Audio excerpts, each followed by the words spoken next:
ನಮಸ್ಕಾರ. ಶಂಕರ ಹೆಗಡೆ ಜ್ಯೋತಿಷಿ. ನಾನು ನನ್ನ ವಿಡಿಯೋದಲ್ಲಿ ಹೇಳಿದ್ದೆ, ನನ್ನ ಮುಂದಿನ ವಿಡಿಯೋ ಜನಸಾಮಾನ್ಯರಿಗೋಸ್ಕರ ಇರುತ್ತೆ, ಸಾಮಾನ್ಯ ಜನರಿಗೆ ಅಂತ. ಅಂದರೆ ನನ್ನ ಹೆಚ್ಚಿನ ಫಾಲೋವರ್ಸಲ್ಲೂ ಸ್ವಲ್ಪ ಜ್ಯೋತಿಷ್ಯ ಬರುವವರು, ಅದರಲ್ಲೂ ಒಂದು 4-5 ಸಾವಿರ ಜನ ಸಾಕಷ್ಟು ಚೆನ್ನಾಗಿ ಜ್ಯೋತಿಷ್ಯ ಬರುವವರು, 1,500-2,000 ಜನ ಅಂತೂ ಅಡ್ವಾನ್ಸ್ಡ್ ಲೆವೆಲಲ್ಲಿ ಜ್ಯೋತಿಷ್ಯ ಮಾಡುವವರಿದ್ದಾರೆ. ಅದರಲ್ಲಿ ಹೆಚ್ಚಿನ ಜನ ಇಂಜಿನಿಯರ್ಸು, ಡಾಕ್ಟರ್ಸು ಈ ಥರ ಎಲ್ಲ ಇದ್ದಾರೆ. ವೆಲ್ ಎಜುಕೇಟೆಡ್ ಜನಗಳು, ಸಿಗಳು, CS ಗಳು, IASಗಳು. ಸೊ ಅವರುಗಳಿಗೆಲ್ಲ ಅದು ಸುಲಭವಾಗಿ ಅರ್ಥ ಆಗುತ್ತೆ ನನ್ನ ಆ ಥರದ ವಿಡಿಯೋಗಳು. ಇದು ನಿಮ್ಮಂಥವರಿಗೆ. ಮೊದಲನೇದಾಗಿ ನಾನು ಒಂದು ಮಾತು ಹೇಳ್ತೇನೆ, ಈ ಪರಿಹಾರ ಏನಿದೆ ನೋಡ್ಕೊಡಿ. ಒಂದು ಸೋಮವಾರ ಮತ್ತು ಒಂದು ಗುರುವಾರ ಶಿವನ ದೇವಾಲಯಕ್ಕೆ ತಲಾ ಹಣ್ಣನ್ನು ತೆಂಗಿನಕಾಯಿ ದಾನ. ಇದು ಬಹಳ ಜನರಿಗೆ ಅನುಕೂಲ ಆಗಿದೆ. ಇಂದುನಾಥ್ ಶರ್ಮರ ಪರಿಹಾರ ಬನಾರಸರಿದ್ದರು, ಅವರು ಇಲ್ಲ, ಅದ್ಭುತವಾದಂಥ ಜ್ಯೋತಿಷ್ಯ ಆಗಿದ್ದರು. ಅಶುತೋಷ ಅದನ್ನು ನಾನು ಪಾಸ್ ಮಾಡಿದ. ಆತ ಕೊಟ್ಟಿದ್ದು ಸೋಮವಾರ ಮಾತ್ರ, ನಾನು ಗುರುವಾರ ಸೇರಿಸಿದೆ. ಇತ್ತೀಚೆಗಷ್ಟೇ ನನಗಿಂತ ಜೂನಿಯರ್ ಒಬ್ಬನು 1.5 ವರ್ಷದಿಂದ ಜಾಬಲ್ಲಿದ್ದ ಕೂತ್ಕೊಂಡಿದ್ದ. ಅದು AIML ಕೋರ್ಸ್ ಮಾಡಿಕೊಂಡು ಗುರುವಾರ ಕಾಡಮನೇಶ್ವರ ದೇವಸ್ಥಾನಕ್ಕೆ ಕೊಡ್ತಾ ಇದ್ದಂಗೆ ಹೊರಗಡೆ ಬರ್ತಾ ಇದ್ದಂಗೆ ಇಂಟ್ರೋ ಲೆಟರ್ ಬಂದಿದೆ. ಆತನಿಗೆ ನೌಕರಿನೂ ಸಿಕ್ತು. ನೌಕರಿ ಹೋಗ್ಬೇಕಾದ್ರೆ 30 ಲಕ್ಷ ಪ್ಯಾಕೇಜ್ ಇತ್ತು. ಅನೂಪ್ ಅಂತ ಆತನ ಹೆಸರು. ಈಗ 45 ಲಕ್ಷದ ಪ್ಯಾಕೇಜ್ ಸಿಕ್ಕಿದೆ. So this is the beauty. ಸೋಮವಾರ ಮತ್ತು ಗುರುವಾರ. ಇನ್ನು ಭಾನುವಾರ ನಾನು ವಿಚಾರ ಮಾಡ್ತೀನಿ, ಭಾನುವಾರವನ್ನು ಕೊಡಿಸ್ಬೋದಾ? ಯಾಕೆಂದರೆ ತೆಂಗಿನ ಮರ ಹುಟ್ಟಿದ ದಿವಸ ಭಾನುವಾರವಂತೆ, ನನಗೆ ಗೊತ್ತಿಲ್ಲ. ನೋಡೋಣ, ಅದನ್ನು ಟ್ರೈ ಮಾಡೋಣ. ಇದನ್ನು ದಯವಿಟ್ಟು ಎಲ್ಲರೂ ಪ್ರಯತ್ನ ಮಾಡಿ. ಸೋಮವಾರ ಗುರುವಾರ 11 ತೆಂಗಿನಕಾಯಿ ದಾನ ಕೊಟ್ಟು ಬಂದುಬಿಡಿ, ಮತ್ತು ವಾಪಸ್ ಎಲ್ಲ ತರಬೇಡಿ. ಪುರೋಹಿತರ ಹತ್ರ ನಿಮ್ಮ ಹೆಸರು ಕೊಟ್ಬಿಟ್ಟು ನನಗೆ ಒಳ್ಳೆಯದಾಗಲಿ ಅಂತ ಶಿವನ ಹತ್ರ ಬೇಡ್ಕೊಡಿ ಅಂತೇಳಿ ಶಿವನ ದೇವಸ್ಥಾನಕ್ಕೆ ಕೊಟ್ಟು ಬರಬೇಕು ಅದನ್ನು. ಆಮೇಲೆ ಈಗ ಪ್ರತಿಯೊಂದು ಮನೆಯ ಪ್ರಕಾರ ತೋರಿಸ್ತಾ ಇದ್ದೇನೆ. ಇದು ನಾನು ಮೊದಲು ಸ್ವಲ್ಪ ಮಟ್ಟಿಗೆ ಮಾಡಿದ್ದೇನೆ. ಆದರೆ ಈಗ ನೋಡಿ, ಅಲ್ಲಿ ಅಮೆರಿಕದಲ್ಲಿ ಟ್ರಂಪ್ ಅಂತಾಯಿತು. ಆಲ್ರೆಡಿ ಆತ ಒಂದಿಷ್ಟು ಲಕ್ಷ ಜನರನ್ನು ವಾಪಸ್ ಇಂಡಿಯಾಗೆ ಕಳಿಸ್ತಾ ಇದ್ದಾನೆ.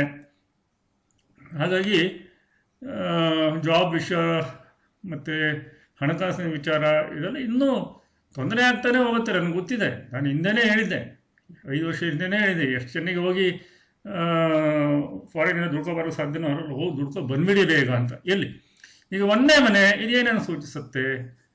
ದೇಹ ಅಂದರೆ ಎಂಟೈರ್ ಬಾಡಿ, ತನುಭಾವ ಅಂತ ಕರಿತೀವಿ. ಬಣ್ಣ, ವ್ಯಕ್ತಿತ್ವ, ಬಣ್ಣ ತಗೊಂಡು ಏನು ಮಾಡೋದು ಬಿಡಿ, ವ್ಯಕ್ತಿತ್ವ, ಬಾಲ್ಯ, ತಲೆ. ಈ ಒಂದೇ ಮನೆ ಏನಿದೆ ಅಂದರೆ ಲಗ್ನ ಅಂತ ನಾವು ಬರ್ದಿರ್ತೇವಲ್ಲ ಜಾತಕದಲ್ಲಿ, ಅದು ತೊಂದರೆ ಒಳಗಾದರೆ ನೀವು ಜಾತಕ ನೋಡೋದು ಬೇಕಾಗಿಲ್ಲ. ಸಮಸ್ಯೆಗಳೇನಿರ್ತವೆ ಅಂತಂದರೆ ಅನಾರೋಗ್ಯ ಇನ್ ಜನರಲ್, ಅಥವಾ ಮದುವೆ 7ನೇ ಮನೆಯಿಂದ 7ನೇ ಮನೆ. ಪರಿಹಾರಗಳೇನು? ಇಲ್ಲಿ ನಾನು 11 ತೋರಿಸಿ ಕೌಂಟರ್ ಆ್ಯಕ್ಷನ್ ಮಾಡ್ಕೊತೀನಿ. 1ನೇ ಮನೆಯಿಂದ 11ನೇ ಮನೆ. 11ನೇ ಮನೆಗೆ ನಾವು ದ ಮೋಸ್ಟ್ ಪೊಟೆನ್ಷಿಯಲ್ ಹೌಸ್ ಅಂತ ಕರಿತೀವಿ. ಸಿಕ್ಕಾಪಟ್ಟೆ ಪವರ್ಫುಲ್ ಹೌಸ್ ಅಂದರೆ 11ನೇ ಮನೆ. ಅಮೆರಿಕದ ಜಾತಕ ನೀವು ನೋಡಬೇಕು ಯಾವತ್ತಾದ್ರೂ. ಅವ್ರು 11ನೇ ಮನೆ ಎಷ್ಟೊಂದು ಗ್ರಹ ಇದೆ ಆ ಜಾತಕದಲ್ಲಿ ಅಂತಂದರೆ ಅದಕ್ಕೆ ಅದು ಸೂಪರ್ ಪವರು. ಸೊ 11ನೇ ಮನೆಗೆ ನಾವು house of fulfilment of wishes ಅಂತ ಹೇಳ್ತೀವಿ. ಅಣ್ಣನಿಗೆ ಸಹಾಯ ಮಾಡೋದು, ಹಿರಿಯ ಸಹೋದರರು ಯಾರು ಇದ್ದರೂ ಅವರಿಗೆ ಸಹಾಯ ಮಾಡಿ. ಕಿವಿಯ ತೊಂದರೆ ಇರೋರಿಗೆ ಔಷಧ ದಾನ ಮಾಡಿ. ನಿಮ್ಮ ಹತ್ರ ಎಷ್ಟಾಗುತ್ತೆ ಅಷ್ಟು ಮಾಡಿ. 50 ರೂಪಾಯಿ ಇದ್ದಾರೆ, 50 ರೂಪಾಯಿ, 100 ರೂಪಾಯಿ ಇದ್ದಾರೆ, 100 ರೂಪಾಯಿ. ಈ ಗೌರ್ಮೆಂಟ್ ಹಾಸ್ಪಿಟಲ್ಸ್ ಎಲ್ಲ ಇರ್ತಾವಲ್ಲ, ಅಲ್ಲೋಗಿ ನಿಂತ್ಕೊಳ್ಳಿ. ಆ ಪ್ರಿಸ್ಕ್ರಿಪ್ಷನ್ ತಂದವರಿಗೆ ಡಾಕ್ಟರ್ ಬರ್ಕೊಡ್ತಾರೆ. ಅವ್ರಿಗೆ ನಾನು ಕೊಡ್ತೀನಿ ಅಂತ ಮೆಡಿಕಲ್ ಶಾಪ್ನವ್ರಿಗೆ ಹೇಳಿ ನೀವು ಕೊಡಿ. ಹಾಗೆ ಮೀನಖಂಡದ ನೋವು ಇರುವವರಿಗೆ ಔಷಧ ದಾನ ಮಾಡಿ. ಇದು 1ನೇ ಮನೆಗೆ ಇನ್ ಜನರಲ್ ಸುಲಭದ ಪರಿಹಾರಗಳು. ದಾನ ಮಾಡಬೇಕು. ದಾನ ಮಾಡಿದಷ್ಟು ನಮಗೆ ಹೆಚ್ಚು ಬರುತ್ತೆ, ಒಳ್ಳೆಯದಾಗತ್ತೆ, ಆಯಿತಾ? ಇನ್ನು 2ನೇ ಮನೆ. 2ನೇ ಮನೆ ಸೂಚಿಸುವ ವಿಚಾರ ಏನಂದರೆ ಕುಟುಂಬ. ಅದು ಮದುವೆ ಆದ ನಂತರ ಕುಟುಂಬನೂ ಆಗೋದು, ಮದುವೆ ಆಗಲಿಕ್ಕೂ 2ನೇ ಮನೆ ಬರುತ್ತೆ. ಯಾಕಂದರೆ ಮದುವೆ ಆದ ನಂತರ ಕುಟುಂಬ ಬೇರೆ ಆಗುತ್ತೆ, ದೊಡ್ಡದಾಗುತ್ತೆ. ಮುಖ, ಬಲಗಣ್ಣು, ಸಂಪತ್ತು, ಮಾತು, ಸ್ಟ್ಯಾಮರಿಂಗ್ ಪ್ರಾಬ್ಲಮ್ ಇರ್ಬೋದು, ಸುಳ್ಳು ಹೇಳೋದಿರ್ಬೋದು, ಸುಳ್ಳು ಹೇಳಿ ಸಿಕ್ಕಾಕೊಳ್ಳೋದಿರ್ಬೋದು, ಸಾಕ್ಷರತೆ, ಬೇಸಿಕ್ ಅಕ್ಷರ ಕಲಿಯೋದು ಮಾತಿನ ಮೂಲಕ. ನಮ್ಮ ಓರಲ್ ಟ್ರೆಡಿಷನ್ ಭಾಳ ದೊಡ್ಡದು. ಓರಲ್ ಟ್ರೆಡಿಷನ್ ಅಂತ ಬಾಯಿಂದ ಬಾಯಿಗೆ ನಾವು ಕಲಿಸ್ತೀವಲ್ಲ, ಅದು ದೊಡ್ಡದು. 2ನೇ ಮನೆ ತೊಂದರೆ ಒಳಗಾದರೆ ಏನಾಗುತ್ತೆ ಅಂದರೆ ಹಣದ ತೊಂದರೆ. ಆಬ್ವಿಯಸ್ಲಿ ಇದು ಬಹಳ ಇಂಪಾರ್ಟೆಂಟು. ಮದುವೆ ಮತ್ತು ಕುಟುಂಬ ವೃದ್ಧಿ ಆಗೋಲ್ಲ ಕಷ್ಟ. ಮುಖಸ್ಥಾನ ಅಂದರೆ ಅದು ಬಾಯಿಗೂ ಬಂತು, ಬಾಯಿಗೆ ಸಂಬಂಧಿಸಿದಂಥ ರೋಗಗಳು, ಅಲ್ಸರ್ ಇರ್ಬೋದು, ಅದು ಇದು. ಪರಿಹಾರಗಳೇನು? ಹಾಸಿಗೆ, ದಿಂಬು ಮುಂತಾದ ಮಲಗಲಿಕ್ಕೆ ಬಳಸುವ ಸಾಮಗ್ರಿಗಳ ದಾನ. ಕಾಲು ನೋವು, ಪಾದ ನೋವು ಇರುವವರಿಗೆ ಔಷಧ ಸಹಾಯ ಮಾಡಿ. ಹೇಳಿದ್ನಲ್ಲ, ಗೌರ್ಮೆಂಟ್ ಆಸ್ಪತ್ರೆಗಳಿಗೆ ಹೋಗಿ ನಿಂತ್ಕೊಳ್ಳಿ, ಅಲ್ಲಿ ಬಡವರೇ ಬಂದಿರ್ತಾರೆ, ಅಲ್ಲಿ ಮೆಡಿಕಲ್ ಶಾಪ್ನವ್ರಿಗೆ ಹೇಳಿ ಈ ಥರ ಪ್ರಿಸ್ಕ್ರಿಪ್ಷನ್ನು, ಕಾಲು ನೋವು ಇದ್ದವರು, ಪಾದ ನೋವು ಇರೋರು ಬಂದರೆ ಅವರಿಗೆ ನನ್ನ ಕೈಲಾದಷ್ಟು ನಾನು ಪ್ರಿಸ್ಕ್ರಿಪ್ಷನ್ ಇಂಥ ಔಷಧಿ ನೀವು ಕೊಡಿ, ನಾನು ನನ್ನ ಕೈಲಾದಷ್ಟು ಹಣ ಕೊಡ್ತೀನಿ ಅಂತ. ಆಯ್ತು, ನಿಮ್ಮ ಕೈಲಾದಷ್ಟು ಮಾಡಿ. ಆಶ್ರಮ ಮತ್ತು ಆಸ್ಪತ್ರೆಗಳಲ್ಲಿ ಸೇವೆ ಮಾಡೋದು ಭಾಳ ಒಳ್ಳೆಯ ಪರಿಹಾರ ಇದು ಕೂಡ, ಆಯಿತಾ. ಬಲಗಣ್ಣು, 2ನೇ ಮನೆ ಬಲಗಣ್ಣು, 12ನೇ ಮನೆ ಎಡಗಣ್ಣು, ಈ ಥರ ಇದೆ. ಕೆಟ್ಯಾಕ್ಟ್ ತೊಂದರೆ ಇದ್ದವರಿಗೆ ಔಷಧ ದಾನ ಮಾಡಿ, ಆಯಿತಾ. ಹೀಗೆ ಸಿಂಪಲ್ಲು. ಈ ದಾನಗಳಲ್ಲಿ 14 ಥರ ಇದೆ. ಅದರಲ್ಲಿ ಉಪ್ಪು ಕೂಡ ಬರುತ್ತದೆ, ಯಾಕಂತ ನಾನು ಮುಂದೆ ಹೇಳ್ತೀನಿ. 3ನೇ ಮನೆ ಏನೋ ಸೂಚಿಸುತ್ತೆ? ತಮ್ಮ, ತಂಗಿ, ಧೈರ್ಯ, ಹೌಸ್ ಆಫ್ ಕರೇಜ್, ಸಂಬಂಧಿಕರು, ಗಂಟಲು, ಕ್ರೀಡೆ, ಹೊಸ ಸ್ಪೋರ್ಟ್ಸ್, ಕಲೆ, ಕಮ್ಯುನಿಕೇಷನ್ ಪ್ರಾಬ್ಲಮ್ ಇದ್ದರೆ ನಿಮಗೆ, ಕ್ರಿಯೇಟಿವಿಟಿ, ಲಾಜಿಕ್ ಎಲ್ಲ 3ನೇ ಮನೆ. ಈ 3ನೇ ಮನೆ ನಿಮಗೆ ಗೊತ್ತಿಲ್ಲ ಅಂತಂದರೆ ಏನು ಟೆನ್ಷನ್ ಮಾಡ್ಕೊಬಿಡಿ. ಈ ಪ್ರಾಬ್ಲಮ್ಸಲ್ಲಿ ಯಾವುದಾದ್ರು ನಿಮಗೆ ಇದೆಯಾ ನೋಡಿ. ಯಾವುದು? ಕಮ್ಯುನಿಕೇಷನ್ ತೊಂದರೆ, ಗಂಟಲಿನ ತೊಂದರೆ, ತಮ್ಮ ತಂಗಿಯವರೊಡನೆ ಮನಸ್ತಾಪ ಇದ್ದರೆ, ಆಂಗ್ಸೈಟಿ ರಿಲೇಟೆಡ್ ಡಿಸಾರ್ಡರ್, ಒಂಥರ ಆತಂಕ ಆಗ್ತಾ ಇದ್ದರೆ, ಆಗ ನೀವೇನು ಮಾಡಬೇಕು? ದೇಹವನ್ನು ಶುಚಿಯಾಗಿ ಇಟ್ಕೊಳ್ಬೇಕು. ತಲೆಗೆ ಪೆಟ್ಟಾದವರಿಗೆ ಔಷಧ ದಾನ, ಬಡ ಸರ್ಕಾರಿ ನೌಕರರಿಗೆ ಸಹಾಯ, ಬಡ ಕ್ರೀಡಾಪಟುಗಳಿಗೆ ನಿಮ್ಮ ಕೈಲಾದಷ್ಟು ಸಹಾಯ ಮಾಡಿ, ಆಯಿತಾ. ಸುಲಭದ ಪರಿಹಾರಗಳನ್ನು ಕೊಡ್ತಾ ಇದ್ದೇನೆ, ನಿಮ್ಮ ಕೈಲಾದಷ್ಟನ್ನೇ ನೀವು ಮಾಡ್ಬೋದು. ಆಮೇಲೆ ನೆಕ್ಸ್ಟ್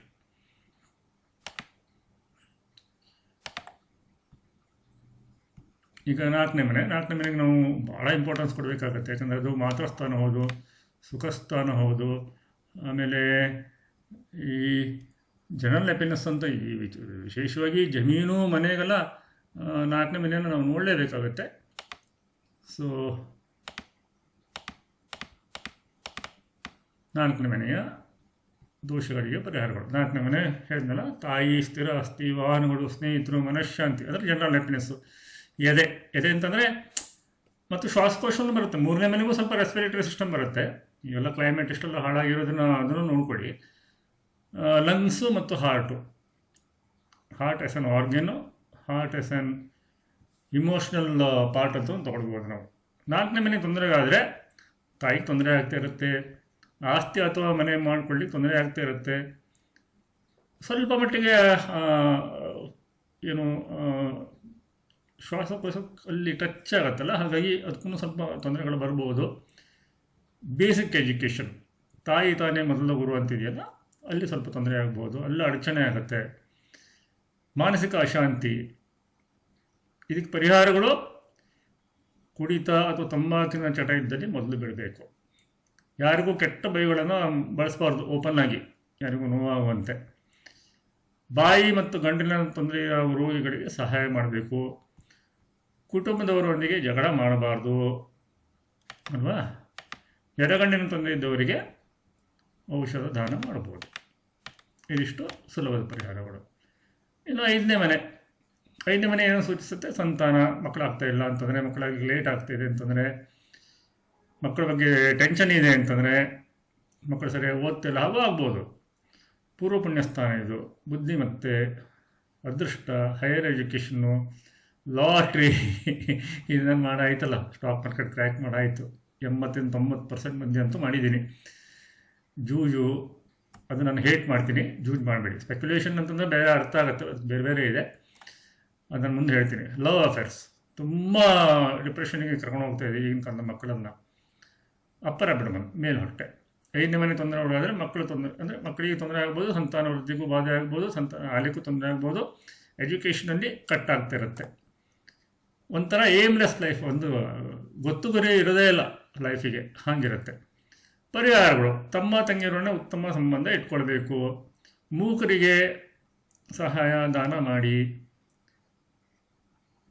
ಆಮೇಲೆ ಆದಷ್ಟು ಲಾಜಿಕಲಿ ಡಿಸಿಷನ್ ತೊಗೊಳ್ಳಿ. ಲಾಜಿಕಲಿ ಡಿಸಿಷನ್ ತೊಗೊಳ್ಳೋದು ಹೆಂಗೆ ಅಂತಂದರೆ, ಈಗ ನಿಮ್ಮ ಹೊಟ್ಟೆ ತೊಂದರೆ ಇದೆ ಅಂತಂದರೆ ಜ್ಯೋತಿಷ್ಗಳ ಹತ್ರ ಫಸ್ಟ್ ಬರೋದಲ್ಲ, ಫಸ್ಟ್ ಡಾಕ್ಟರ್ ಹತ್ರ ಹೋಗಬೇಕು. ಮೆಡಿಕಲ್ ಸೈನ್ಸ್ ನಾನು ಹೇಳ್ತಾ ಇದ್ದೀನಿ, ಅದು ಪ್ರೂವ್ ಆಗಿದೆ ಸಾಕಷ್ಟು ವಿಧಗಳಲ್ಲಿ. ಅಲ್ಲಿ ಫೇಲಿಯರ್ ಇಲ್ಲ ಅಂತ ನಾನು ಹೇಳ್ತಾ ಇಲ್ಲ, ಬಟ್ ಸಕ್ಸಸ್ ರೇಟಲ್ಲಿ ಜಾಸ್ತಿ ಇದೆ ಜ್ಯೋತಿಷ್ಯಕ್ಕಿಂತ. ಹಾರ್ಟನ್ನು ಚೆನ್ನಾಗಿ ತೊಗೊಂಡು ಹೋಗ್ತಾರೆ ಅವರು. ನಾವೇನು ಹೇಳ್ಬೋದು, 4ನೇ ಮನೆ ಹಾರ್ಟು, ನೋಡಪ್ಪ ಇಲ್ಲಿ ಹಾರ್ಟಿನ ತೊಂದರೆ ಇದೆ ನಿಮಗೆ ಅಂತ ಹೇಳ್ಬೋದು. ಆಗ ಆಧುನಿಕ ಡಾಕ್ಟರ್ಸ್ಗಳೂ ಸರಿ ಮಾಡಲಿಕ್ಕೆ ಆಗಲಿಲ್ಲ ಅಂತಂದರೆ ಡಾಕ್ಟರ್ ಚೇಂಜ್ ಮಾಡಬೇಕಾ, ಅಥವಾ ಆ ಪತಿ ಬೇಕಾ, ಈ ಪತಿ ಬೇಕಾ. ಪತಿ ಅಂತಂದರೆ ಎಲೋಪತಿ, ಹೋಮಿಯೋಪತಿ, ಎಟ್ಸೆಟ್ರಾ ಎಟ್ಸೆಟ್ರಾ, ಆಯುರ್ವೇದ ಬೇಕಾ ಅಂತ ಹೇಳ್ಬೋದು. ಯೋಗಾಸನ ಮತ್ತು ಪ್ರಾಣಾಯಾಮ ಮಾಡಬೇಕು. ಇದನ್ನು ಯೋಗ ಟೀಚರ್ಸ್ ಹತ್ರ ಕೇಳ್ಕೊಂಡು ಮಾಡಿ, ಯೂಟ್ಯೂಬ್ ನೋಡ್ಕೊಂಡು ಮಾಡಬೇಡಿ. ಥೈರಾಯ್ಡ್ ತೊಂದರೆ ಇದ್ದವರಿಗೆ ಔಷಧಿಗಳ ದಾನ ಮಾಡಿ. ಬಡ ಕ್ರೀಡಾಪಟುಗಳಿಗೆ ಸಹಾಯ ಆಗಿ 3ರಿಂದ 3ನೇ ಮನೆ ಆಗಿರೋದ್ರಿಂದ ಇದು. ಶ್ವಾಸಕೋಶದ ತೊಂದರೆ, ರೆಸ್ಪಿರೇಟರಿ ಸಿಸ್ಟಮ್ ಇದ್ದವರಿಗೆ ಔಷಧ ದಾನ. ಎಲ್ಲಕ್ಕಿಂತ ಇದು ಭಾಳ ಒಳ್ಳೆ ನನ್ನ ಗುರುಗಳೇ ಹೇಳ್ಕೊಟ್ಟಿದ್ದು. ಮಕ್ಕಳಿಗೆ ವಿದ್ಯಾಭ್ಯಾಸದಲ್ಲಿ ತೊಂದರೆ ಇದ್ದರೆ ವಿಷ್ಣುವಿನ ದೇವಸ್ಥಾನದಲ್ಲಿ ಪಂಚಾಮೃತ ಅಭಿಷೇಕ 2 ಬುಧವಾರ ಅಥವಾ 5 ಬುಧವಾರ ಅಥವಾ 8 ಬುಧವಾರ ಅಥವಾ 11 ಬುಧವಾರ ನಿಮ್ಮ ಶಕ್ತಿಯಾನುಸಾರವಾಗಿ ಮಾಡಿಸ್ಕೊಳ್ಳಿ. ಒಂದು ಪಂಚಾಮೃತ ಅಭಿಷೇಕಕ್ಕೆ ಹಬ್ಬ ಅಂದರೆ 100ರಿಂದ 200 ರೂಪಾಯಿ ತಗೊಳ್ಬೋದು. ಬಟ್ ವಿಷ್ಣು ರಾಮನೂ ನಡೆಯಲ್ಲ. ವಿಷ್ಣುವಿಗೆ ಸಂಬಂಧಿಸಿದ ದೇವಸ್ಥಾನ ಅಂದರೆ ವಿಷ್ಣು, ಕೃಷ್ಣ, ಸತ್ಯನಾರಾಯಣ ಸ್ವಾಮಿ, ಚನ್ನಕೇಶವ ಅಥವಾ ಕೇಶವ, ಶ್ರೀರಂಗ, ಇಷ್ಟೇ ವಿಷ್ಣುವಿನ ಪೂರ್ಣಾವತಾರ ಆಗಿರಬೇಕು. ಕೃಷ್ಣ ವಿಷ್ಣುವಿನ ಪೂರ್ಣಾವತಾರ. ಇದು ನೆನ್ಪಿಟ್ಕೊಳ್ಳಿ. ಅದ್ರ ಬಗ್ಗೆ ನಾನು ಮುಂದೆ ಮಾತಾಡ್ತೀನಿ, ಇದು ನೆನ್ಪಿಟ್ಕೊಂಡ್ಬಿಡಿ. ಓಕೆ, ಇದೆಲ್ಲ ನಡೆಯಲ್ಲ. ವೆಂಕಟೇಶ್ವರ ನಡೆಯಲ್ಲ, ಅದು ಪುರಾಣ ಉಕ್ತ. ಕೃಷ್ಣಸ್ತು ಭಗವಾನ್ ಸ್ವಯಂ ಅಂತನೂ ಬಂದಿರೋದು ಹರಿವಂಶ ಪುರಾಣದಲ್ಲೇ. ಯಾಕಂದರೆ 10ನೇ ಅವತಾರ ಬಲರಾಮನೇ ಕೊಟ್ಟಿದ್ದಾರೆ. ಅಲ್ಲಿ ಕೃಷ್ಣ ಪೂರ್ಣಾಂಶ ವಿಷ್ಣುವಿನ ಅಂತ ಭಗವಾನ್ ಅಂತಲೇ ಹೇಳಿದ್ದಾರೆ. ಬಟ್ ಇದನ್ನೆಲ್ಲ ನಾವು ಎಕ್ಸ್ಪೆರಿಮೆಂಟ್ ಮಾಡ್ತಾ ಕೂತ್ಕೊಳ್ಳೋಕ್ಕಾಗಲ್ಲ. ಬಟ್ ನನ್ನ ಅನುಭವದ ಪ್ರಕಾರ ವಿಷ್ಣು, ಕೃಷ್ಣ, ಶ್ರೀರಂಗ, ಚನ್ನಕೇಶವ ಇಂಥ ಕಡೆಗೆಲ್ಲ ಪಂಚಾಮೃತ ಅಭಿಷೇಕ ಮಾಡಿಸಿ ಮಕ್ಕಳ ಎಜುಕೇಷನ್ ಅವ್ರ ಹೆಸರಲ್ಲಿ ಮಾಡಿಸ್ಬೇಕು, ಅವ್ರ ಹೆಸರು ಕೊಟ್ಟು ಮಾಡಿಸ್ಬೇಕು. ಅಲ್ಲಿ ಏನು ದೇವಸ್ಥಾನ ನಡೆಸ್ಕೊಂಡು ಹೋಗುವಂಥ ಪುರೋಹಿತರಿದ್ದರೆ ಅವರಿಗೆ ಏನಾರು 100-200 ಕೊಡಿ. ಪಂಚಾಮೃತಕ್ಕೆ 200ರಿಂದ 500 ರೂಪಾಯಿ ಚಾರ್ಜ್ ಮಾಡ್ಬೋದು. ನಿಮ್ಮ ಶಕ್ತಿ ಇದ್ದಷ್ಟು ಮಾಡಿ, ಆಯಿತಾ. ಇನ್ನು 6ನೇ ಮನೆ. 6ನೇ ಮನೆ ಸೂಚಿಸುವ ವಿಷಯಗಳು ಇದು ಭಾಳ ಇಂಪಾರ್ಟೆಂಟು. ನೆಗೆಟಿವ್ ಹೌಸ್ ಇದು. ರೋಗ, ಸಾಲ, ವೈರಿಗಡನ ತೊಂದರೆ, ಗಾಯಗಳು, ಕಾನೂನು ತೊಂದರೆಗಳು, ದುಃಖ, ಸೋದರ ಮಾವ, ಆಕ್ಸಿಡೆಂಟ್ಸ್, ಆಳುಕಾಳುಗಳು, ಲೋವರ್ ಅಬ್ಡಮನ್ ಕೆಳಹೊಟ್ಟೆ, liver, spleen, gall bladder, uterus and skin. 6ನೇ ಮನೆ ಬಾಧೆ ಒಳಗಾದರೆ ನಿಮ್ಗೆ ಗೊತ್ತಾಗಲ್ಲ. ಸಾಲದಲ್ಲಿರ್ತೀರ, ಕೋರ್ಟಲ್ಲಿ ಅಪಜಯ ಆಗ್ತಾ ಸೋದರ ಮಾವನಿಗೆ ತೊಂದರೆ ಆಗ್ತಾ ಇರುತ್ತೆ, ಆಕ್ಸಿಡೆಂಟ್ಸ್ಗಳು ಆಗ್ತಾ ಇರ್ತವೆ, ಆಳುಗಳು ನಿಲ್ಲಲ್ಲ. ಈಗ ನಿಮ್ಗೆ ಯಾವುದೋ ಒಂದು ಬಿಸ್ನೆಸ್ ಇದೆ ಅಂತಂದರೆ ಅಲ್ಲಿ ಹೋಟೆಲ್ ಬಿಸ್ನೆಸ್ ಇದೆ ಅಂತ ಇಟ್ಕೊಳ್ಳಿ, ವರ್ಕರ್ಸ್ಗಳು ನಿಲ್ಲೋದೇ ಇಲ್ಲ. ಅಥವಾ ಒಂದು ಸಲೂನ್ ಇಟ್ಕೊಂಡಿದ್ದೀರಿ ಅಂತ ಇಟ್ಕೊಳ್ಳಿ, ವರ್ಕರ್ಸ್ ಬರ್ತಾರೆ, ಹೋಗ್ಬಿಡ್ತಾರೆ. ಆಮೇಲೆ ಅದೇ ಕೆಳ ಹೊಟ್ಟೆಗೆ ಸಂಬಂಧಿಸಿದಂಥ ಡಿಸೀಸ್ಗಳು, ಕೋರ್ಟ್ ಕಚೇರಿ ತೊಂದರೆಗಳು ಇವೆಲ್ಲ ಆಗ್ತಿರ್ತವೆ. ಇದಕ್ಕೆ ಪರಿಹಾರ ಅಂತಂದರೆ ತಾಯಿ ಅಥವಾ ತಾಯಿಗೆ ಸಮಾನರಾದವರ ಸೇವೆ ಮಾಡಬೇಕು. ತಾಯಿ ಅಥವಾ ತಾಯಿಗೆ ಸಮಾನರಾದವರು. ಈಗ ನಿಮ್ಮ ತಾಯಿ ಇಲ್ಲ ಅಂತಂದರೆ ನಿಮ್ಮ ಹೆಂಡತಿಯ ತಾಯಿ ಇರ್ತಲ್ಲ, ಅವರು ತಾಯಿಗೆ ಸಮಾನ ಆಗ್ತಾರೆ, ಅವರಿಗೂ ನೀವು ಸೇವೆ ಮಾಡ್ಬೋದು. ಹೃದ್ರೋಗಿಗಳ ಸೇವೆ ಅಥವಾ ಔಷಧ ದಾನ. ಅಂದರೆ ಇಲ್ಲಿ 6ನೇ ಮನೆಯಿಂದ 11ನೇ ಮನೆಗೆ ನಾನು ಕೌಂಟರ್ ಆಕ್ಷನ್ ಮಾಡಿ ತೋರಿಸ್ತಾ ಇದ್ದೇನೆ. ಆಮೇಲೆ ಅಸ್ತಮ ರೋಗಿಗಳಿಗೆ ಔಷಧ ದಾನ ಹೇಗೆ ಮಾಡೋದಂತೂ ಆಲ್ರೆಡಿ ಹೇಳ್ಕೊಟ್ಟಿದ್ದೀನಿ. ಇನ್ನು ಸ್ವಲ್ಪ ಫಾಸ್ಟ್ ಹೋಗ್ತೀನಿ, ಇನ್ನೆಲ್ಲ ವಿಡಿಯೋ ತುಂಬ ಉದ್ದಾಗಿಬಿಡುತ್ತೆ. 7ನೇ ಮನೆ ಮದುವೆ ಸ್ಥಾನ ಮೇಯ್ನಾಗಿ. ಆಮೇಲೆ 10ನೇ ಮನೆಯಿಂದ 10ನೇ ಮನೆ, ಇದು ಕೂಡ ನೆನ್ಪಿಟ್ಟುಕೊಳ್ಳಿ. 7ನೇ ಮನೆ ಮದುವೆ ತೊಂದರೆ ಆಗಿಲ್ಲ ಅಂತ ಭಾಳ ಜನ ಹೇಳ್ಬಿಡ್ತಾರೆ. ಇಲ್ಲ, ಇದು 10ನೇ ಮನೆ 10ನೇ ಮನೆ. ವೃತ್ತಿಗೂ ಕೂಡ ಇಂಪಾರ್ಟೆಂಟು 7ನೇ ಮನೆ. ಮದುವೆ, ಪತಿ ಪತ್ನಿ, ಆಮೇಲೆ ಅದೇ ಲೋವರ್ ಅಬ್ಡಮನ್, ಪಾರ್ಟ್ನರ್ಶಿಪ್ ಬಿಸ್ನೆಸ್ ಇರ್ಬೋದು, ಲೈಫಲ್ಲಿ ಪಾರ್ಟ್ನರ್ಶಿಪ್ ಇರ್ಬೋದು, ಶಾರ್ಟ್ ಡಿಸ್ಟೆನ್ಸ್ ಟ್ರಾವೆಲ್ಸು. ದಿನ ಒಂದು ಈ ಕೆಲವೊಬ್ಬರೆಲ್ಲ ಈಗ ಪುಣೆ ಬೆಂಗಳೂರೇ ಶಾರ್ಟ್ ಡಿಸ್ಟೆನ್ಸ್ ಟ್ರಾವೆಲ್ ಹೇಳ್ತಾರೆ, ಆಗೋಗಿದೆ.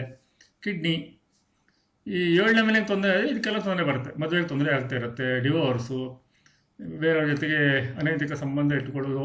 ಈಗ ಅನೈತಿಕ ಸಂಬಂಧ ಅಂತಂದರೆ ಅದಿಲ್ಲ ಕಾನೂನು ಪ್ರಕಾರ. ಒಪ್ಪಿತ ಸಂಬಂಧ ಅಂತಂದರೆ ಅದು ಇದಲ್ಲ, ಏನು ಕಾನೂನು ಬಾಹಿರ ಅಲ್ಲ ನಮ್ಮ ಇಂಡಿಯಾದ ಮಟ್ಟಿಗೆ. ನಮ್ಮ ಹೊರ ದೇಶದ ಬಿಟ್ಬಿಡಿ. ಇನ್ನು ಬಿಸ್ನೆಸ್ ಪಾರ್ಟ್ನರ್ಸ್ಗಳ ಜೊತೆಗೆ ಡಿಸ್ಪ್ಯೂಟ್ ಇದ್ದರೆ ಇದೆಲ್ಲ 7ನೇ ಮನೆಗೆ ನಿಮ್ಮ ತೊಂದರೆ ಇದೆ. ಬಿಸ್ನೆಸ್ಸಲ್ಲಿ ಹೇಳೋಕ್ಕಾಗ್ತಾ ಇಲ್ಲ, ಸರಿಯಾಗಿ ನೌಕರಿ ಸಿಗ್ತಾ ಇಲ್ಲ ಅಂತಂದ್ರೂ 7ನೇ ಮನೆ ತೊಂದರೆ ಅಂತಾನೆ. ಬಾಲ್ಯಕರಿಗೆ ದೂದ್ ಬೇಡ, ಹಾಲಿನ ಮಾಡಿದ ಯಾವುದೇ ಸ್ವೀಟ್ಸ್ ತಿನ್ನಿಸ್ಬೋದು. ಬಟ್ ಇದು ತುಂಬ ಚೆನ್ನಾಗಿ ವರ್ಕ್ ಆಗಿದೆ ನೋಡಿ. ಈ ಬಾಲಕಿಯರು ಅಂದರೆ ಯಾರು? 5ನೇ ಕ್ಲಾಸ್ ಒಳಗಡೆ 1, 2, 3ನೇ ಕ್ಲಾಸ್ ಓದೋರು ಅಂತ ಇಟ್ಕೊಳ್ಳಿ. ಒಂದು ವರ್ಷದ ಮಗುವಿಂದ ಒಂದು 9 ವರ್ಷದ ಮಗುವಿನವರೆಗಿನ ಸಣ್ಣ ಬಾಲಕಿಯರಿಗೆ ಹಾಲಿಂದ ಮಾಡಿದ ವಸ್ತೊಂದು ಇದು ತುಂಬ ಚೆನ್ನಾಗಿ ವರ್ಕ್ ಆಗಿ ಅಂತ ಭಾಳ ಜನ ಫೀಡ್ಬ್ಯಾಕ್ ಕೊಟ್ಟಿದೆ. ಇದು ಮಾಡಿದ್ಮೇಲೆ ಒಂಚೂರು ಅನುಕೂಲ ಆಯಿತು ಸರ್, ನಮ್ಮ ಮಗಳಿಗೆ ಮದುವೆ ಆಯಿತು, ಎಂಗೇಜ್ಮೆಂಟ್ ಆಯಿತು, ಅಥವಾ ಡಿವೋರ್ಸ್ ಆಗಿದೆ, ಸರಿ ಆಯಿತು, ಈ ಥರ ಎಲ್ಲ ಹೇಳ್ತಾ ಇದ್ದಾರಪ್ಪ, ನೀವು ನೋಡ್ಕೊಡಿ. ಆಮೇಲೆ ದೇವಿ ಸಪ್ತಶತಿ ಪಾರಾಯಣ, ದುರ್ಗಾ ಸಪ್ತಶತಿ ಪಾರಾಯಣ ಅಂತ ಹೇಳ್ತಾರೆ, ಅದು ಕೂಡ ಒಳ್ಳೆಯದು. ಬಡ ವಿದ್ಯಾರ್ಥಿಗಳಿಗೆ ಸಹಾಯ, 7ನೇ ಮನೆ, 11ನೇ ಮನೆ, 5ನೇ ಮನೆ ಎಜುಕೇಷನ್ಗೆ. ಹಾಗಾಗಿ ಬಡ ವಿದ್ಯಾರ್ಥಿಗಳಿಗೆ ಸಹಾಯ. 5ನೇ ಮನೆ ಹೊಟ್ಟೆ ಅಂತ ತೋರಿಸಿದ್ನಲ್ಲ, ಹೊಟ್ಟೆ ಸಂಬಂಧ ಇರುವಂಥ ಕಾಯಿಲೆಗಳಿಗೆ ಔಷಧ ದಾನ ಮಾಡಿ, ಪ್ರೇಮಿಗಳಿಗೆ ಸರಿಯಾದ ರೀತಿಯಲ್ಲಿ ಸಹಾಯ ಮಾಡುವಂಥದ್ದು. 5ನೇ ಮನೆ ಎಲ್ಲವೋ ಸ್ಥಾನನೋ ಒಂದು, ಅದನ್ನು ಹೇಳ್ತಿದ್ದೀನಿ, ಸರಿಯಾದ ರೀತಿಯಲ್ಲಿ ಸಹಾಯ ಮಾಡೋದು. ಅಂದರೆ ಅವರಿಗೆ ಕನ್ಫ್ಯೂಷನ್ ಆಗ್ತಾಯಿದೆ, ಮಿಸ್ಅಂಡರ್ಸ್ಟ್ಯಾಂಡಿಂಗ್ ಇದೆ ಅಂತಂದರೆ ನೀವು ಅದನ್ನು ಸಹಾಯ ಮಾಡಿ ತೋರಿಸ್ಬೋದು. ಇಲ್ಲೊಂದು ಕೇಸು ಕೂಡ ಕೊಟ್ಟಿದ್ದೀನಿ, ಹೇಗೆ ಕೌಂಟರ್ ಆ್ಯಕ್ಷನ್ ಬರುತ್ತೆ ಅಂತ. ಬಟ್ ಈಗ ಬೇಡ, ಅದನ್ನು ಹೆಚ್ಚು ನಾನು ಮಾತಾಡೋಕ್ಕೆ ಹೋಗಲ್ಲ, ಆಯಿತಾ. ಆಮೇಲೆ 8ನೇ ಮನೆ ಆಯುಷ್ಯ, ಲೈಫ್ ಆಫ್ಟರ್ ಮ್ಯಾರೇಜ್. 7ನೇ ಮನೆಯಿಂದ 2ನೇ ಮನೆ, ಸೊ ಮದುವೆ ನಂತರದ ಜೀವನ ಅಂತ. ಸ್ತ್ರೀ ಜಾತಕದಲ್ಲಿ ಇದು ತುಂಬ ಇಂಪಾರ್ಟೆಂಟು. ಮಾಂಗಲ್ಯ ಸ್ಥಾನ, ಸಾವು, ಅಡೆತಡೆಗಳು, ಡಿಸ್ಟ್ರಕ್ಷನ್, ಸಡನ್ ಗೇನ್ಸ್. ಅದು ಇದು ನೋಡಿ, 8ನೇ ಮನೆದು ಒಂದು ಪಾಸಿಟಿವ್ ಇದಿದೆ. ಸಡನ್ನಾಗಿ ಏನಾದರೂ ಒಳ್ಳೆಯದಾಗುತ್ತೆ ಅಂದ್ರೆ 8ನೇ ಮನೆ ಬರುತ್ತೆ, ಲಾಸ್ ಆದ್ರೂ ಬರುತ್ತೆ, ಸ್ಕ್ಯಾಂಡಲ್ಸ್ಗಳು, ಇದಕ್ಕೆಲ್ಲ 8ನೇ ಮನೆ. ಸೊ ಅದಕ್ಕೆ ತೊಂದರೆ ಆದರೆ ಅಲ್ಪಾಯುಷ್ಯ. ನಾನು ಪುನೀತ್ ರಾಜ್ಕುಮಾರ್ ಜಾತಕ ತೋರಿಸಿದ್ದೇನೆ. ಮದುವೆ ನಂತರ ಜೀವನ ಕಷ್ಟ ಆಗ್ತಿರುತ್ತೆ. ಅದು ಎರಡೂ ಥರನೂ ಆಗ್ಬೋದು. ಪರ್ಸನಲ್ ಲೈಫಲ್ಲೂ ಗಂಡ ಹೆಂಡತಿ ಮಧ್ಯೆ ಸರಿ ಇಲ್ಲದಿದ್ದು ಹೋಗ್ಬೋದು, ಅಥವಾ ವೃದ್ಧಿನೂ ಆಗಿದ್ದೇ ಇರ್ಬೋದು, ಡಿವೋರ್ಸು, ಅವಮಾನಗಳಾಗ್ತಿರುವಂಥದ್ದು. ಪರಿಹಾರಗಳು ಅಂತಂದರೆ ಇದು ಜನರಲ್ ಮೆಡಿಸಿನ್ಗಳಿಗೆ ದಾನ ಮಾಡುವಂಥದ್ದು. ಜನರಲ್ ಮೆಡಿಸಿನ್ಸ್ ಅಂದರೆ ಈ ಜ್ವರ, ಥಂಡಿ, ನೆಗಡಿಗೆಲ್ಲ ಕೊಡ್ತೀವಲ್ಲ, ಒಂದು ಆ್ಯಂಟಿಬಯೋಟಿಕ್ಕು, ಒಂದು ಇದನ್ನೆಲ್ಲ ಕೊಡ್ತಾರೆ. ಇದನ್ನು ಜನರಲ್ ನಾನು ಹೇಳೋಕೆ ಹೋಗಲ್ಲ, ನಾನು ಡಾಕ್ಟರ್ ಅಲ್ಲ, ನನಗೆ ಲೈಸೆನ್ಸೇ ಇಲ್ಲ, ನಾನು ಹೇಳೋಂಗಿಲ್ಲ ಬಿಡಿ. ಒಂದು ಈಗೆಲ್ಲ ಎಲ್ಲರಿಗೂ ಗೊತ್ತಿರುವಂತೆ ರಾತ್ರಿ ಯಾರು ಸಿಗಲಿಲ್ಲ ಅಂದರೆ ಒಂದು ಡೋಲೋ, ಒಂದು ಆ್ಯಂಟಿಬಯೋಟಿಕ್ಕು ಫಸ್ಟ್ ಹಾಕೊತಾರೆ. ಆಮೇಲೆ ಮಾರನೇ ದಿವಸ ಅದೇನೇನಂತ ಡಾಕ್ಟರ್ ಬರೀತಾರೆ, ಅದು ನಮ್ಗೆ ಗೊತ್ತಾಗಲ್ಲ, ನಾವು ಅದನ್ನು ಹೇಳುವಂಗಿಲ್ಲ. ಕೋರ್ಟ್ ಕೇಸ್ ಇರೋವರಿಗೆ ಸಹಾಯ ಮಾಡುವಂಥದ್ದು. ವಕೀಲರ ಫೀಸಿಗೆ ದಾನ ಮಾಡಿ. ಯಾರಿಗಾದ್ರು ಕಷ್ಟ ಇದೆ, ಅವರಿಗೆ ಅವರ ಲಾಯರ್ ಫೀಸ್ ಕಟ್ಟಲಿಕ್ಕೆ ದುಡ್ಡಿಲ್ಲ ಅಂತಂದರೆ ಅದಕ್ಕೆ ಸಹಾಯ ಮಾಡಿ, ಒಳ್ಳೆಯದಾಗುತ್ತೆ. ಇನ್ನು 9ನೇ ಮನೆ. 9ನೇ ಮನೆ ಅದೃಷ್ಟ, ಅಭಿವೃದ್ಧಿ, ಸದಾಚಾರ, ಸದ್ವಿಚಾರಗಳು. 5ನೇ ಮನೆ 5ನೇ ಮನೆ ಹೈಯರ್ ಎಜುಕೇಷನಿಗೆ ಬರುತ್ತೆ. ತಂದೆ 9ನೇ ಮನೆ ಪಿತೃಸ್ಥಾನ ಅಂತಲೇ ಕರಿತೀವಿ. ಗುರು ಭಾಳ ಇಂಪಾರ್ಟೆಂಟು. ಧರ್ಮ, ಕರುಣೆ, ತೀರ್ಥಸ್ಥಾನಗಳು, ದಾನ, ನಾಯಕತ್ವ, ಫಾರಿನ್ ಟ್ರಾವೆಲ್ಸ್, ನೀಸ್, ಮೊಣಕಾಲು. ಸೊ ಈ 9ನೇ ಮನೆ ತೊಂದರೆ ಆದರೆ ತಂದೆಗೆ ತೊಂದರೆ ಆಗ್ತಾ ಇರುತ್ತೆ. ಫಾರಿನ್ಗೆ ಹೋಗಲಿಕ್ಕೆ ತೊಂದರೆ ಆಗ್ತಿರುತ್ತೆ. ಫಾರಿನಲ್ಲಿಯೂ ತೊಂದರೆ ಆಗ್ಬೋದು. ಅಪಖ್ಯಾತಿ, ಗುರುಶಾಪ ಎಲ್ಲ ಇದ್ರೆ ಬಹಳ ಸೀರಿಯಸ್ಸು. ಗುರುಶಾಪಕ್ಕೆ ಮತ್ತು ಮಾತೃಶಾಪಕ್ಕೆ ಭಯಾನಕವಾದ ಹೆದರಬೇಕಾಗುತ್ತೆ. ಅದನ್ನು ಮುಂದೆ ವಿಡಿಯೋ ಮಾಡ್ತೀನಿ. ಸರಿಯಾದ ಗುರು ಸಿಗದೇ ಇರುವಂಥದ್ದು. ಇದಕ್ಕೆ ಪರಿಹಾರ ಅಂದರೆ ಬಡವರ ಮದುವೆಗೆ ಸಹಾಯ ಮಾಡಿ. ಗಂಡಸಿರಲಿ ಹೆಂಗಸಿರಲಿ, ನಿಮ್ಮ ಹತ್ರ ಆದಷ್ಟು ಮಾಡಿ. ಈ ಡಯಾಲಿಸಿಸ್ಗೆ ನಾನು ಸಹಾಯ ಮಾಡಿ. ಕಿಡ್ನಿ ತೊಂದರೆ ಇದ್ದವರಿಗೆ ಅವರಿಗೆ ಸ್ವಲ್ಪ ಔಷಧ ದಾನ ಮಾಡಿ. ಗುರುಸ್ಥಾನಗಳ ದರ್ಶನ ಮಾಡಿ. ಸ್ವಲ್ಪ ಪರಿಹಾರ. ಇಲ್ಲಿ ಯಾವುದು ಭಾಳ ಖರ್ಚು ಬರೋದಿಲ್ಲ. 10ನೇ ಮನೆ ಇದು ತುಂಬ ಇಂಪಾರ್ಟೆಂಟ್. ಈಗ ವೃತ್ತಿ, ನೌಕರಿ, ನಮ್ಮ ಕರ್ಮಸ್ಥಾನ, ಅದು ದರ್ಜೆ, ಕರ್ಮಾಧಿಕಾರ. ಅಂದರೆ ಕರ್ಮಾಧಿಕಾರ ಅಂದರೆ ಫೈನಲ್ ರಿಚುವಲ್ಸ್ ಮಾಡುವಂಥ ಒಂದು ಟೈಮು. ನೀವು ಏನು ಯಾರು ನಿಮ್ಮನೆ ಸತ್ತರೆ ಏನು ರಿಚುವಲ್ಸ್ ಮಾಡ್ತೀರಲ್ಲ ಅದು. 10ನೇ ಮನೆ ತೊಂದರೆಗಳಾದರೆ ವೃತ್ತಿಯಲ್ಲಿ ತೊಂದರೆ ಆಗುತ್ತೆ. ಪರಿಹಾರಗಳು, ಇನ್ಶೂರೆನ್ಸ್ ಏಜೆನ್ಸಿಗಳಿಗೆ ಸಹಾಯ ಮಾಡಿ. ಸಣ್ಣ ಪುಟ್ಟ ಇನ್ಶೂರೆನ್ಸ್ ತಗೊಳ್ಳಿ, ಅಥವಾ ನೀವೇ ಒಂದು ಟರ್ಮ್ ಇನ್ಶೂರೆನ್ಸ್ ತಗೊಳ್ಳಿ. ಲೈಫ್ ಸೇವಿಂಗ್ಸ್ ಡ್ರಗ್ಸ್ ಅಂತ ಇರ್ತವೆ, ಎಮರ್ಜೆನ್ಸಿ ಡ್ರಗ್ಸ್ ಅಂತ ಹೇಳ್ತಾರೆ ಅದಕ್ಕೆ. ಅದನ್ನು ಡಾಕ್ಟ್ರನ್ನು ಕೇಳಿಬಿಟ್ಟು ದಾನ ಮಾಡಿ. BP, ಡಯಾಬಿಟಿಸ್ ಇರುವವರಿಗೆ ಔಷಧ ದಾನ ಮಾಡಿ. ಕಾಲು ನೋವು ಇರುವವರಿಗೆ ಔಷಧ ದಾನ ಮಾಡಿ. ಅಂತ್ಯಕ್ರಿಯೆ ಮಾಡಲಿಕ್ಕೆ ದುಡ್ಡಿಲ್ಲದವರಿಗೆ ಸಹಾಯ ಮಾಡಿ. ತೀರ್ಥಕ್ಷೇತ್ರದಲ್ಲಿರುವ ಸನ್ಯಾಸಿಗಳಿಗೆ ನಿಮ್ಮ ಕೈಲಾದ ದಾನ ಮಾಡಿ. ಸುಧಾರದ ಪರಿಹಾರಗಳು ನೋಡಿ ಇವೆಲ್ಲ. ಇನ್ನು 11ನೇ ಮನೆ. 11ನೇ ಮನೆ ಲಾಭ, ದೊಡ್ಡಣ್ಣ, ಒಡ ಹುಟ್ಟಿದವರು, ಸ್ನೇಹಿತರು, ಶುಭ ಸುದ್ದಿ. ದ ಮೋಸ್ಟ್ ಇಂಪಾರ್ಟೆಂಟ್ ಹೌಸ್ ಇದು. ಎಡಕಿವಿ, ಆಭರಣ, ನಮ್ಮ ಇಚ್ಛೆಗಳನ್ನು ಪೂರೈಸಿದೆ 11ನೇ ಮನೆ. ಸರ್ವೇಷಾಣಂ ಗ್ರಹಣಂ ಶುಭ ಏಕಾದಶ ಸ್ಥಾನ ಫಲಪ್ರಾಪ್ತ್ಯರ್ಥಂ ಅಂತಲೇ ನಾವು ಕೇಳ್ತೀವಿ. ಇಲ್ಲಿ ತೊಂದರೆ ಅಂದರೆ 11ನೇ ಮನೆ ತೊಂದರೆ ನಿಮಗೆ ಇದೆ ತುಂಬ ಅಂತಂದರೆ ಹಣಕಾಸಿನ ಲಾಭಗಳು, ವೃತ್ತಿಪರ ಯಶಸ್ಸು ಅಥವಾ ವೈಯಕ್ತಿಕ ಗುರಿಗಳು ಮತ್ತು ಆಸೆಗಳನ್ನು ಪೂರೈಸುವಲ್ಲಿ ವಿಳಂಬ ಅಥವಾ ತೊಂದರೆಗಳಾಗ್ತಾನೇ ಇರ್ತವೆ. ಅಡೆತಡೆಗಳು, ನಿರಾಸೆಗಳು, ಸ್ನೇಹಿತರು, ಸಹವರ್ತಿಗಳು ಅಥವಾ ಗುಂಪುಗಳೊಂದಿಗೆ ಆರೋಗ್ಯಕರ ಸಂಬಂಧ ಕಾಪಾಡಿಕೊಳ್ಳುವಲ್ಲಿ ಕಷ್ಟ ಆಗುತ್ತೆ. ಇದು ಪರಿಹಾರ. ತೀರ್ಥಕ್ಷೇತ್ರದಲ್ಲಿ ಅನ್ನದಾನ, ತಂದೆ ಅಥವಾ ತಂದೆ ಸಮಾನರಿಗೆ ಸೇವೆ. ತಂದೆಗೆ ಸಮಾನವಾದರೂ ಗುರುಗಳು ಹೌದು, ವಿದ್ಯೆ ಹೇಳ್ಕೊಟ್ಟಂಥವ್ರು, ಬೇರೆ ಬೇರೆ ಇದೆ. ಈಗ ಉಪನಯನ ಮಾಡಿದವನು ತಂದೆ ಅಂತ ಹೇಳ್ತಾರೆ. ಆಮೇಲೆ ಸೋದರ ಮಾವನಿಗೂ ತಂದೆಗೆ ಸಮಾನ ಅಂತ ಹೇಳ್ತೀವಿ ನಾವು. 8 ಥರ ಬರುತ್ತೆ ಆ ಥರ ಕ್ಯಾಟಗರೀಸು. ಸಿಂಪಲಾಗಿ ನಿಮ್ಮ ಗುರುಗಳು ಇಟ್ಕೊಳ್ಬೋದು, ನಿಮ್ಮ ತಂದೆ ಇಟ್ಕೊಳ್ಬೋದು, ಅಥವಾ ನಿಮ್ಮ ಹೆಂಡತಿಯ ತಂದೆಯನ್ನು ಇಟ್ಕೊಳ್ಬೋದು. ಅವರೆಲ್ಲ ತಂದೆಗೆ ಸಮಾನರೇ.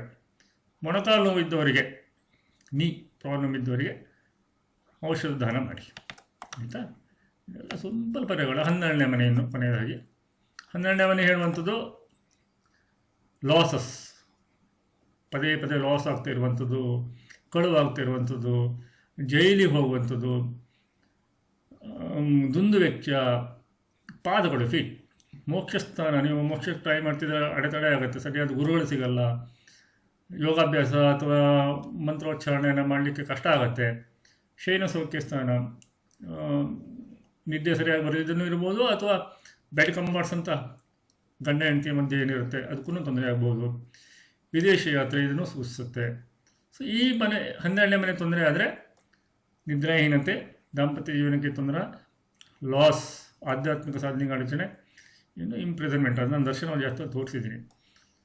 ಪರಿಹಾರಗಳು: ಸಾಧ್ಯವಿದ್ದಲ್ಲಿ ನಿರುದ್ಯೋಗಿಗಳಿಗೆ ಉದ್ಯೋಗಕ್ಕೆ ಸಹಾಯ ಮಾಡಿ. ಅದು ನಿಮ್ಮ ಕೈಲಾದರೆ ಉದ್ಯೋಗ ಕೊಡೋಕ್ಕೆ ಟ್ರೈ ಮಾಡಿ, ಅಥವಾ ಅವರು ಎಲ್ಲ ಒಂದು ಉದ್ಯೋಗಕ್ಕೆ ಹೋಗ್ತಾ ಇದ್ದರೆ ಹೋಗ್ಲಿಕ್ಕೂ ದುಡ್ಡಿಲ್ಲ ಅಂದರೆ ಅದಕ್ಕಾದರೂ ದುಡ್ಡು ಕೊಡಿ. ತಂದೆ ಅಥವಾ ತಂದೆ ಸಮಾನರಿಗೆ ತೀವ್ರ ಅನಾರೋಗ್ಯ ಏನಾದರೂ ಇದ್ದರೆ ಔಷಧ ದಾನ ಮಾಡಿ ಆಯಿತಾ. ಇದಿಷ್ಟು ಹಾಕಿದ್ದೀನಿ, ಇಷ್ಟು ಸಾಕು. ಮುಂದಿನ ವಿಡಿಯೋದಲ್ಲಿ ಮತ್ತೊಂದಿಷ್ಟು ಟೆಕ್ನಿಕಲ್ ವಿಷಯಗಳನ್ನೇ ಮಾತಾಡ್ತೀನಿ.